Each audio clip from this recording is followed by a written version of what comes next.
El objetivo de la actividad de ayer en la catedral era poder realizar mediciones con respecto a valores de azimut y altura. Fuimos con 2 teodolitos.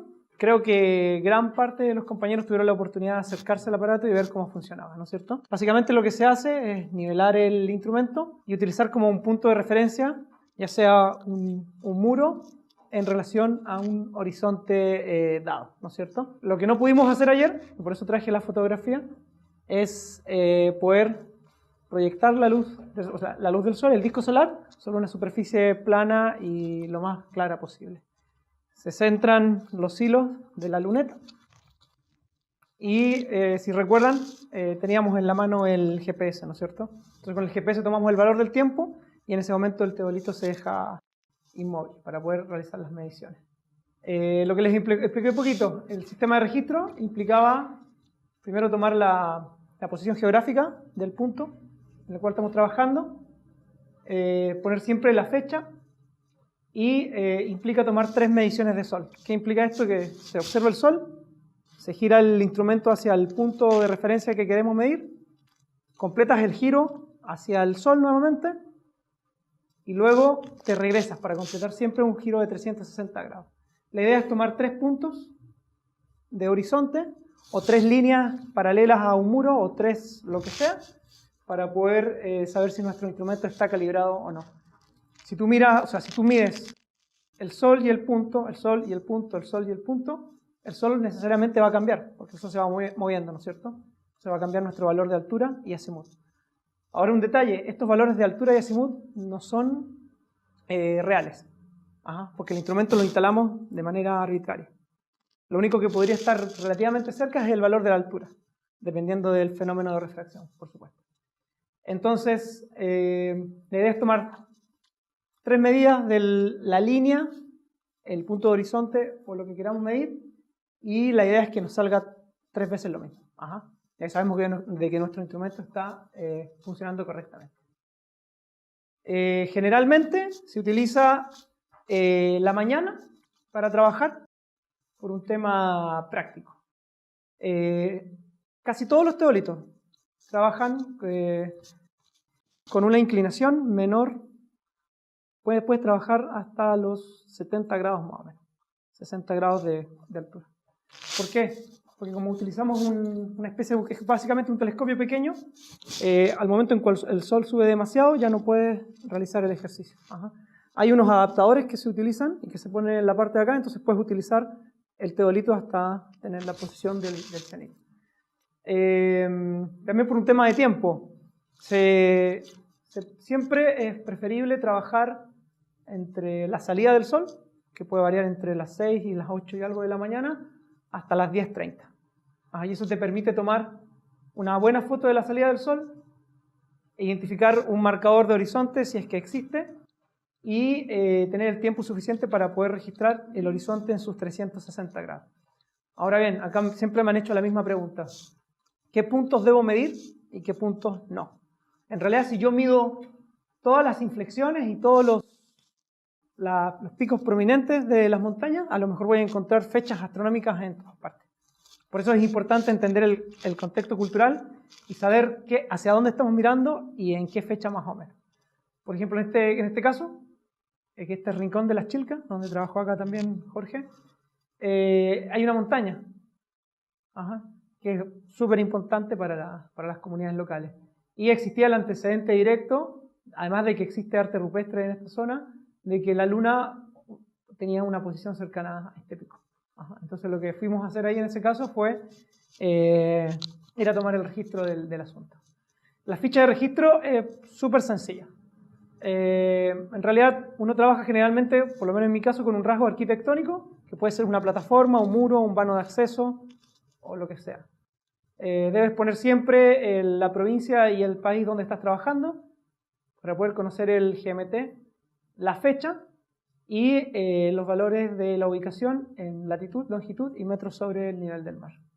Se toman 3 medidas solares que implican el valor del tiempo, el ángulo vertical y el horizontal. O sea, es decir, altura y azimut. Dependiendo del instrumento con el que estén trabajando, pueden medir grados, minutos y segundos, o grados y minutos, o solamente grados. Si trabajan con una buena brújula, medirán en grados. Por brújula y clicímetro me refiero. Si trabajan con un tránsito, como el que andamos trayendo acá, van a poder medir en grados y minutos. Si trabajan con un teodolito, podrán obtener la lectura al segundo.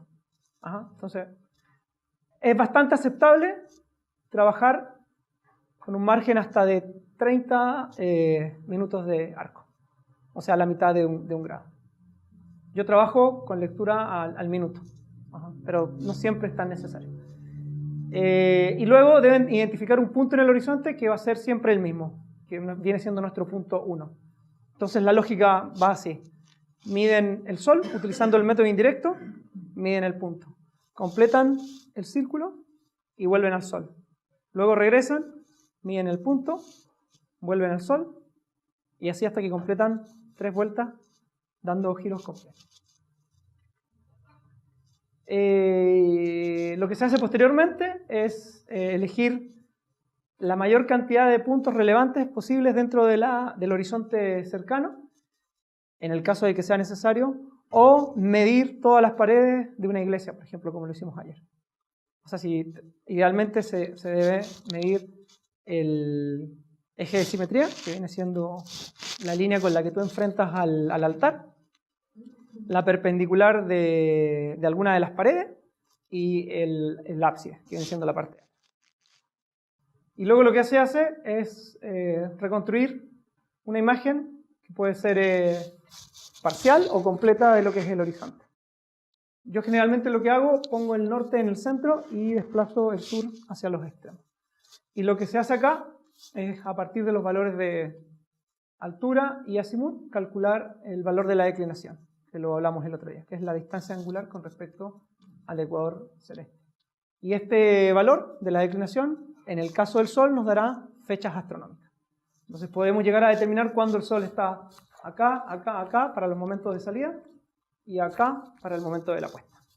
La clase número 4 incluye 3 líneas muy generales, que vienen siendo el método y el cálculo, que lo vamos a desarrollar de manera, espero que rápida, porque la fórmula es cortita, así que yo creo que todos vamos a poder hacerlo. Incluir el concepto de patrimonio cultural desde el punto de vista astronómico, que acá ya se mencionó, y es un aspecto súper importante vinculado con muchas cosas. Y finalmente presentar algunos ejemplos de casos de estudio en la zona andina. A ver, con respecto al trabajo de ayer, existen antecedentes importantes para creer de que muchas de las iglesias que se fundaron en los primeros años de la conquista y la colonia utilizaron espacios que eran espacios sagrados o espacios habitacionales de comunidades indígenas, particularmente la sociedad de los incas. Hay ejemplos de excavaciones, identificación de muros incaicos, no solamente en la ciudad del Cusco, sino también en Quito y posiblemente también en el centro histórico de la ciudad de Santiago. Entonces, dentro de estas hipótesis que se generan en torno a determinar orientaciones, surge una posibilidad cierta en entender la cosmovisión de los pueblos indígenas a partir del estudio de muchas de las iglesias que todavía están en pie. Esta es la fotografía de la plaza de San Francisco de Quito, y de acuerdo a los antecedentes recopilados por un colega, Cristóbal Cobo, existe una posibilidad cierta de que la actual iglesia y convento hayan sido construidas sobre un templo incaico. De hecho, hasta las calles que están cercanas a la plaza de armas tienen nombres quechua y se reconoce una de las esquinas de la plaza como el lugar de habitación del representante del Inca en esta zona del Tahuantinsuyo. Entonces lo que hicimos acá fue básicamente lo mismo que hicimos ayer, con un poquito más de tiempo, ¿sí? Instalamos el teodolito, trazamos una línea paralela a uno de los muros y calculamos el azimut a partir de la perpendicular de la plaza principal. Es interesante también de que la utilización de las plazas, que son generalmente las plazas de armas o plazas principales, respeten ciertos patrones dentro del mundo andino. Por ejemplo, y en términos de fundaciones de los lugares, tenemos acá, 1535, 1538, acá está. Quito y la ciudad del Cusco fueron fundadas ambas en el año 1534. La segunda fue fundada en el 23 de marzo, es decir, es una fecha muy cercana al equinoccio, y la segunda en el 28 de agosto del mismo año. Si se dan cuenta, ambas plazas comparten una forma bastante singular, que no es necesariamente la cuadrícula conocida dentro del plan de Amero que utilizaban los españoles. ¿Y por qué? Bueno, el Cusco fue fundada sobre lo que era la capital de los incas, y la ciudad de Quito, al parecer, también fue fundada sobre un asentamiento prehispánico. Luego se funda la ciudad de Bogotá en el año 1530, perdón, La Paz en el 1538, y Bogotá y Lima entre el 35 y el 39. Si se dan cuenta, también comparten ciertos patrones en tamaño y en orientación. La única que es un poquito distinta es la plaza del centro de Santiago de Chile, que es la Plaza de Armas, que antecede a la fundación de la ciudad de La Serena. La Plaza de La Serena es un poquito más chica, pero difiere en orientación. Entonces acá surgen un montón de preguntas. Si algunas de estas ciudades fueron fundadas sobre sitios prehispánicos, debieran mantener cierta disposición en el espacio y orientación, como estas dos. Si se dan cuenta, estas son básicamente iguales, pero tienen ángulos opuestos. Este es otro ejemplo, la iglesia de San Francisco de la Serena. Según lo que pude encontrar, me puedo equivocar, fue construir. Bueno, generalmente lo que nos encontramos hoy en día son las restauraciones y construcciones de templos que son modernos, porque las iglesias se caen, se queman y las vuelven a levantar. A excepción de una, la iglesia de San Francisco de Santiago de Chile es la construcción colonial más antigua, al menos de Chile. Y las excavaciones arqueológicas realizadas durante los últimos 3 años dan cuenta de que, al parecer, la gente que construyó la iglesia tenía un conocimiento, entre comillas, cusqueño de utilizar la piedra. Bueno, vamos a desarrollar el cálculo, muchachos. Esto es lo más sencillo que se puede hacer en arqueoastronomía. No se preocupen por la parte de arriba, en realidad tendría que haberlo aumentado, porque en realidad lo único que vamos a utilizar en este momento es esta última parte de acá. Si quieren lo puedo agrandar, así lo tienen claro. Pero asumiendo que nuestra altura de horizonte es 0, mirando hacia el poniente. Y asumiendo de que si nos ubicamos en la puerta de la Catedral de La Serena, vamos a tener el mar al frente, ¿no es cierto? Entonces tenemos un horizonte 0, lo que nos facilita bastante el cálculo. Y luego medimos el azimut. ¿Se recuerdan? Y la brújula marcaba un azimut de 270 grados. Recuerden que tenemos 0, 90, 180, 270 directamente al poniente. Más o menos, porque lo medimos con brújula y estuvimos ahí. Entonces la fórmula, lo que primero que deben hacer, bueno, tenemos 3 valores. Tenemos el valor de la latitud geográfica, que se los pongo acá, ¿no es cierto? Para que transformen valores sexagesimales a decimal, utilicen este botoncito que está acá, que tiene el signo del grado, el minuto y el segundo. No sé si todos lo tienen identificado. Es un botoncito que está acá. La segunda columna, el tercero. Tienes así, así y así. Hay varias formas de trabajar, pero bueno, tú pones 29 grados, 54 minutos, 29 grados, 54 y 11 segundos. Y luego les deberá dar un valor decimal. Utilicen en lo posible 6 valores después del punto. 6 decimales. Entonces te da 29, 9.9, o sea 90, 30, 55. Ya, y hacen lo mismo con el valor de la longitud. En realidad la longitud no se utiliza, pero es para que lo puedan tener. Entonces el primer valor, al cual le tienen que calcular el seno, viene siendo el valor de la latitud geográfica. Claro, es realidad, pero no le tires la... Porque aquí, por eso te digo que el cálculo es fácil, porque tenemos una altura de horizonte 0. Si hubiera sido distinto ya tendríamos otro valor. Ahora, para organizar la operación, pueden separar así. Recuerden que se divide, se multiplica, se suma y se resta, como te enseñaron en el colegio. Luego deben calcular el seno de la altura, que corresponde a 0, ¿correcto? Y luego deben calcular nuevamente el coseno de la latitud por el coseno de la altura por el coseno del, latitud, altura y azimut. Ahora, ojo, cuando trabajan con brújula, deben corregir el azimut con respecto a la declinación magnética. Para el día de ayer, nuestra declinación magnética era muy cercana a 0. Eran 0 grados y 26 minutos. Por lo cual no es tan significativa. O sea, es significativa, pero no tanto, asumiendo de que estuvimos midiendo más o menos así completo. Cuando la declinación magnética es el valor se suma. Cuando la declinación magnética es oeste, se resta. Como ayer no pudimos utilizar el teodolito, vamos a realizar el cálculo más básico, porque yo asumo de que todos van a tener acceso a una brújula y no a un teodolito. Entonces yo les puedo enseñar cómo se trabaja con teodolito y se los mostré. Y luego les voy a mostrar la tabla de cálculo que utilizamos para poder desarrollar el cálculo con teodolito, que es más compleja. Fíjense que acá estamos obviando un montón de cosas. El fenómeno de paralaje, refracción atmosférica, la humedad también se puede incluir dentro del cálculo, pero estas son fórmulas extraídas del libro de Anthony Aveni.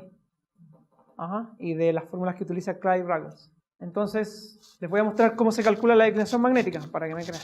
O sea, piensen, el Sol tiene 30 minutos de diámetro. Así. En realidad, esta diferencia es mínima si consideramos que estamos trabajando con una brújula. O sea, la brújula nos está dando medidas de grado tras grado, o sea, con respecto a un grado. Si estuviéramos trabajando con teodolito, sí sería significativo. Pero como estamos haciendo un ejercicio lo más sencillo posible, y yo espero que todos puedan resolverlo, lo vamos a hacer así, como con manzanas. Entonces ustedes se meten acá, a la página de cálculo de la declinación magnética. Esta es la dirección, ¿correcto? Acá, la página del NOAA. Ustedes ponen Magnetic Field Calculator y les va a aparecer en Google. Acá ponen el valor de la latitud, sin puntos ni signos. Y le ponen sur, puede ser sur o norte. Y la longitud, 711504. Utilizan este modelo porque estamos trabajando para fechas actuales y nos vamos a la fecha en la cual realizamos la medición, que fue el día 4. 4, ¿no? 4 del 5. Y le ponemos calcular. Acá está. 0 grados y 26 minutos, más o menos 0 grados 22 minutos. Entonces este valor, si es al este, ustedes lo deben sumar al azimut medido. Si es al oeste, se lo restan. Ahora este valor, para que sea más fácil, también lo pueden transformar a decimal, utilizando la misma metodología. ¿Conocen la latitud geográfica de Punta Arenas? Sí, la latitud es 52. ¿Y cuánto? Bueno, dejémosla. ¿Y la longitud? La longitud es 70. Bueno, hagámoslo así al ojo, a ver cuánto es la longitud. Perdón, la declinación magnética. Ah, mira, muchísimo. Y una pregunta, por ejemplo, ¿y si nos desplazamos hacia el ecuador, las declinaciones magnéticas disminuyen? ¿Y si nos acercamos a los polos, aumentan? Ah, no. Acabo de aprender algo. ¿Está bueno? Bueno, entonces vamos, anímense. Para los que tengan calculadora, traten de resolver esto. Porque si no vamos a tener que llenar esto lleno de números. ¿Cuál es el primer valor que les da el seno de la latitud? Recuerden que el número es negativo, porque estamos hablando de latitud. El azimut es menos 29.903055. Y a eso debes calcularle el seno. La latitud son 29 grados 54 minutos y 11 segundos sur. Si tú lo transformas a lectura decimal, con valor negativo te va a quedar menos 29.903055. Y a ese valor tú debes calcularle el seno, que es una función trigonométrica. Le calculas el seno y me tienen que dar el resultado. 6 decimales, señor. Punto 903055. ¿Hay alguien que ya lo haya podido desarrollar? Dios mío.